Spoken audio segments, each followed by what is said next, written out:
Greetings all. I am Dr. Suresh, Assistant Professor, PG Department of Computer Application, St.Joseph College of Arts and Science, Autonomous Cuddalore. Today we'll have a discussion about software process models.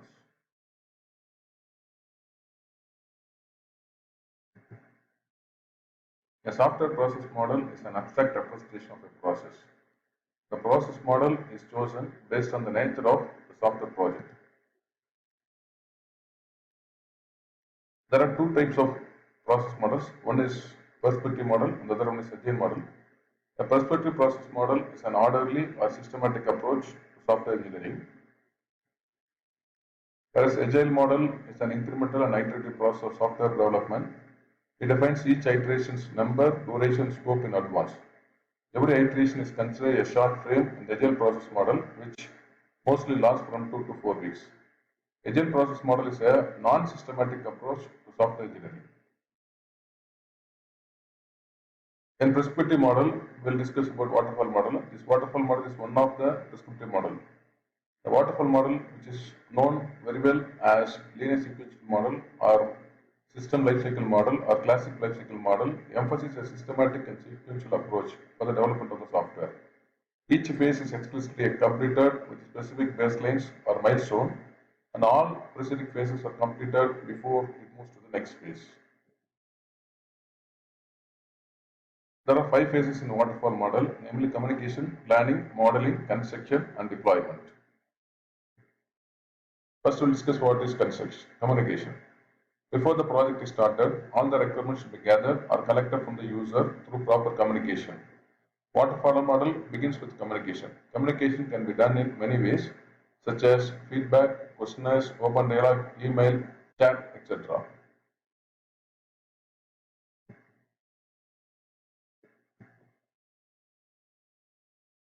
Planning. The next phase in waterfall model is planning.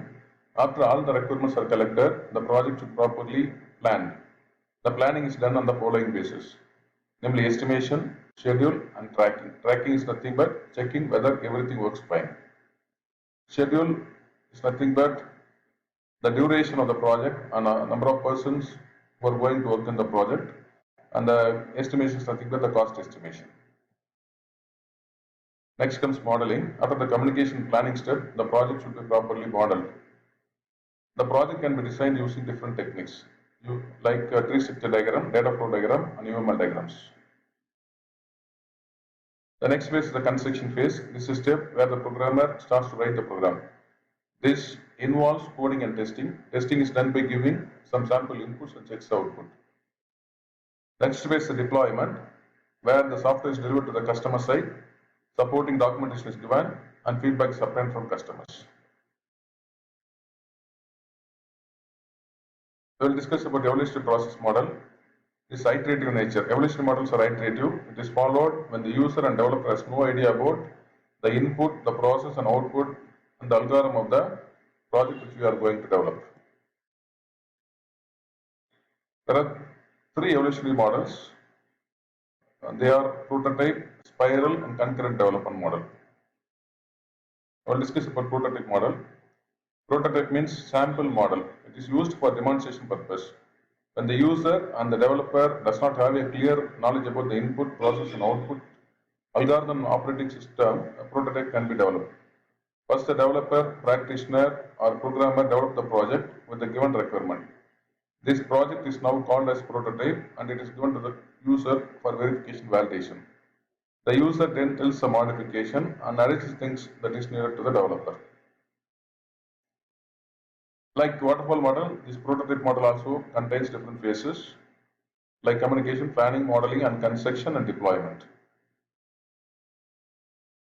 In communication, the requirements should be gathered or collected from the user through quick communication. After communication phase is done, we are moving to the planning phase where the cost estimation, schedule, and tracking of the project is planned. Next comes the modeling phase where a quick model is developed and the design is completed, and it moves to the next phase for construction. A sample model is developed with the given requirement. The prototype tests developed is deployed and then evaluated by the customer or user. Then comes the spiral model. The spiral model, originally proposed by Boehm, is an evolutionary software process model. It couples the iterative nature of prototyping with the systematic aspect of the waterfall model. Using this model, the software is developed in a series of evolutionary releases. For every iteration, one release of the software product gets into effect. During early stage, the release might be a paper model or prototype. In later iteration, the complete version of the project is produced. This is a spiral. Communication, planning, modeling, construction, and deployment happens in iteration. This can be adopted to apply through the life cycle of an application from concept development to maintenance. Concept development is nothing but the initial stage before the product development, and maintenance comes after the deployment.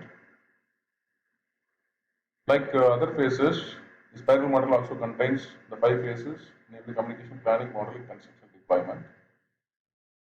In communication, we gather the requirements through feedback, questionnaires, open dialogue, email, chat, etc. And in planning, the cost is estimated, schedule, and tracking of the project is done. Modeling can be done with the help of research diagram, data flow diagram, environment diagrams. After modeling is done, the programmer starts to write the program. This involves coding and testing. Testing is done by giving some sample inputs and checks the output. The software delivered to the customer side in deployment with supported documentation and feedback is obtained from the customer for maintenance and other necessary modifications. Next comes the concurrent model. The concurrent development model is also called as concurrent model. The communication activity after completion in the first iteration exists in the awaiting changes. The main concept of concurrent development model is the exact state of the project can be identified in concurrent development model. So here in communication, if the communication has completed, this communication phase will move to the next phase and we can identify in which state it exists now. The modeling activity after its completing its initial communication goes to the under development state. Under development is nothing but it is ready for coding. When the customer specifies a change in requirement, then the modeling activity moves from the under development state into the awaiting change because the customer has stated some changes in the requirement, so it moves to the awaiting change. After the changes have been done properly, it moves to the baseline state and review state where it is reviewed and it is finalized. This is a simple diagram which explains a concurrent development model. Essentially, it explains the requirement gathering phase. It is inactive, and after that it comes under the under development phase. It moves to awaiting change. If any changes, it will move to under revision. After revision, it will be baseline, and finally it is done. If anything you want to review, it can be done here. The concurrent process model activity is moving from one state to another in requirement phase has been explained with the help of this diagram. Thank you.